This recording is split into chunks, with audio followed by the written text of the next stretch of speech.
ఈరోజు మనం నేర్చుకుంటున్నటువంటి వాక్యం పరిశుద్ధ గ్రంథం బైబిల్లో నుండి కొత్త నిబంధన యోహాను రాసిన మొదటి పత్రిక 4వ అధ్యాయము 4వ వచనములో మన గురించి రాసింది మనం నేర్చుకుందాం.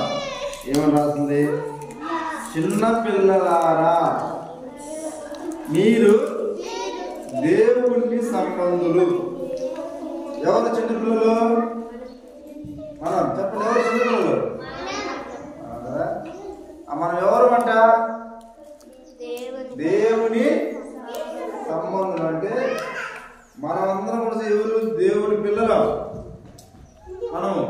కాబట్టి దేవుని పిల్లలు దేవుని పని చేయాలి, ప్రార్థన చేయాలి, పాటలు పాడాలి, దేవుని వాక్యం చదివి దేవుని వాక్యాన్ని ధ్యానించాలి.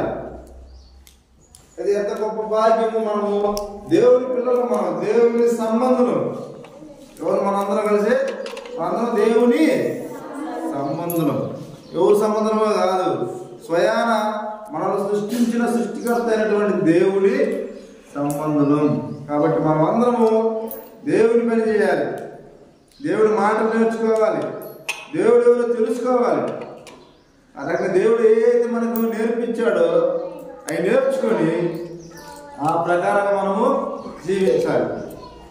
కాబట్టి ఈ చదువుకున్నటువంటి ఈ వాక్యాన్ని మనము బాగా ధ్యానం చేసి దేవుడు ఏదైతే మనకు నేర్పిస్తున్నాడో ఆ ప్రకారంగా మనము జీవించాలి.